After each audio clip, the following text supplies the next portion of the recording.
करिश्मा की 3 अलग अलग धर्म की बहू थी जो अक्सर अपने ही धर्म को लेकर आपस में हमेशा लड़ा करती थी। एक रोज सुबह 5 बजे सलमा अपनी नमाज पढ़ रही होती है, वहीं कविता भी सुबह सुबह साउथ इंडियन भजन चलाकर सुनने लग जाती है, जिसके शोर से करिश्मा की नींद खुल जाती है। ये भगवान, इन तीनों का सुबह सुबह ही शुरू हो गया।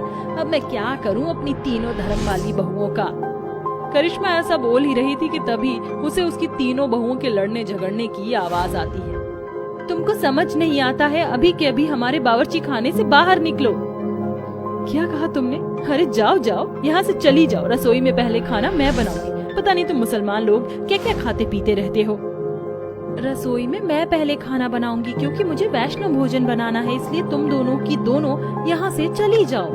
वह तीनों आपस में बहस करने लगती, तभी करिश्मा वहाँ पहुँच जाती और उन तीनों से कहती है, अरे अरे ये क्या, सुबह होते ही तुम तीनों की लड़ाई करने का मौका मिल गया। अरे कुछ तो शर्म करो, एक ही छत के नीचे रहती हो और एक ही सास की 3 बहू हो, फिर तुम एक दूसरे से इतना भेदभाव क्यों करती हो? मैं अभी नमाज पढ़ कर आई हूँ और मुझे अभी भोजन भी करना है, ये दोनों मेरी सुनती ही नहीं। सलमा को रसोई में नॉन-वेज बनाना है, लेकिन मुझे वैष्णो माता का भोजन बनाना है, ये मेरी सुन नहीं रही है। अरे माँ जी, मुझे भी दुर्गा माँ का भोजन बनाना है, दुर्गा माँ की पूजा है। अगर ऐसी बात है तो एक काम करो, अनुपमा और कविता तुम दोनों एक साथ बनाना शुरू करो और सलमा तुम इनके बाद बनाना शुरू करना, क्योंकि तुम्हें नॉनवेज बनाना है। करिश्मा की बात मानकर कविता और अनुपमा रसोई में चली जाती हैं, जिसके बाद सलमा करिश्मा से कहती है, अम्मी जान, आप हमारे साथ हमेशा ऐसा क्यों करती हो? पहले आप उन दोनों की सुनती हो और उसके बाद आप मेरी बात सुनती हो। सलमा, तुम मेरी बात को समझने की कोशिश करो।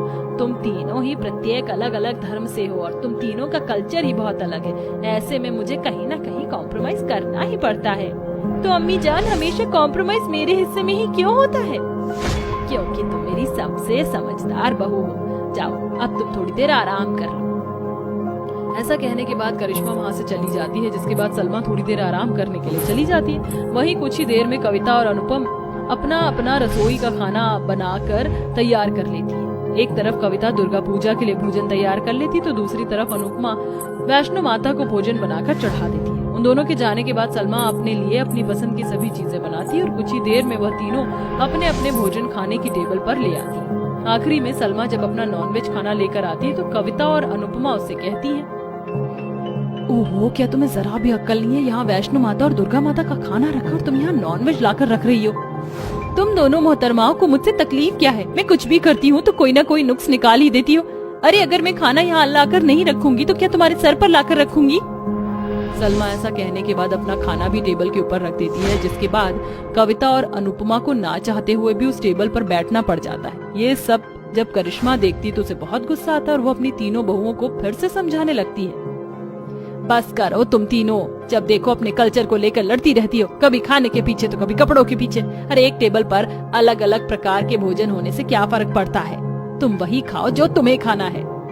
ये लो, हो गया अम्मी जान का लेक्चर शुरू। करिश्मा की तीनों बहुएं उसकी आधी अधूरी बातें सुनती है और अपना नाश्ता करके अपने अपने कमरे में चली जाती है। ऐसे ही प्रत्येक दिन बीतता रहता है, जिसके चलते करिश्मा को और भी ज्यादा परेशानियां उठानी पड़ती हैं। एक दिन करिश्मा अपनी तीनों बहुओं से कहती है, आज मेरी सहेली की बेटी की शादी है और उसने मुझे मेरी तीनों बहुओं के साथ बुलाया है। जाओ तुम तीनों जाकर अच्छे से तैयार हो जाओ। आज पार्टी में मेरी तीनों बहुएं ही चमकनी चाहिए। करिश्मा की बात सुनकर उसकी तीनों बहुएं अपने कमरों में जाकर अच्छे से तैयार होना शुरू कर देती हैं। कुछ देर बाद उसकी तीनों बहुएं तैयार होकर उसके सामने आती है, जिन्हें देखकर करिश्मा हैरान रह जाती है। अरे बाप रे बाप, तुम तीनों तो अलग अलग दुनिया की लग रही हो। अम्मी जान, आपने अपनी दोनों बहुओं को कभी सिखाया ही नहीं है कि किस प्रकार तैयार होना चाहिए। जरा देखो तो, हाथों में भी लाल लाल किया हुआ है और पैरों में भी। और देखो तो जरा, इन मोहतरमा ने सिंदूर कहाँ से कहाँ तक भरा हुआ है। गले में इतनी भारी भारी ज्वेलरीज पहनी है। अल्लाह तौबा, मेरा तो दम घुट रहा है इन्हें देखकर। अरे तू मुझे क्या कहती है? खुद को देख, काले वस्त्र में खड़ी है। काले कपड़े पहनकर कोई पार्टियों में जाता है क्या? अपनी बकवास अपने पास रखो। मैं अपने लिबास के खिलाफ एक शब्द नहीं सुनना चाहती। मेरा लिबास बहुत अच्छा है। औरत को हमेशा ढके हुए तन में ही रहना चाहिए, तुम्हारी तरह जिस्म नहीं दिखाना चाहिए। हाँ हाँ, कम से कम तुम्हारी तरह काले कपड़े पहनकर अपने पति को मरा हुआ घोषित तो नहीं करते हम लोग। हमें 16 श्रृंगार करना बहुत जरूरी होता है, ये हमारे पति को लंबी उम्र देता है। ओहो, अगर तुम ऐसे ही लड़ती रहोगी तो मैं तुम तीनों को छोड़कर चली जाऊंगी।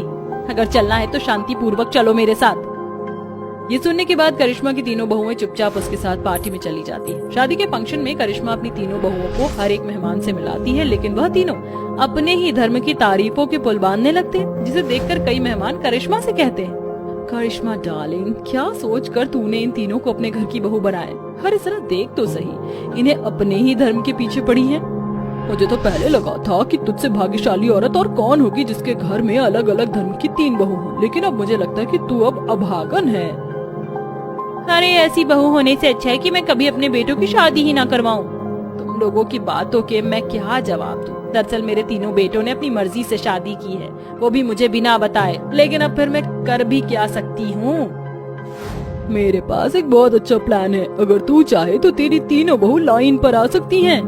रूपा अपना प्लान करिश्मा को बता देती है, जिसे सुनकर करिश्मा थोड़ी हैरान तो रह जाती है, लेकिन वह ऐसा करने पर मजबूर भी हो जाती है। जब वह अपनी तीनों बहू को लेकर वापस घर की तरफ लौट रही होती तो रास्ते में कुछ गुंडे उन्हें घेर लेते हैं, जिसके चलते वह गुंडे उसकी तीनों बहुओं के साथ बदतमीजी करना शुरू कर देते हैं।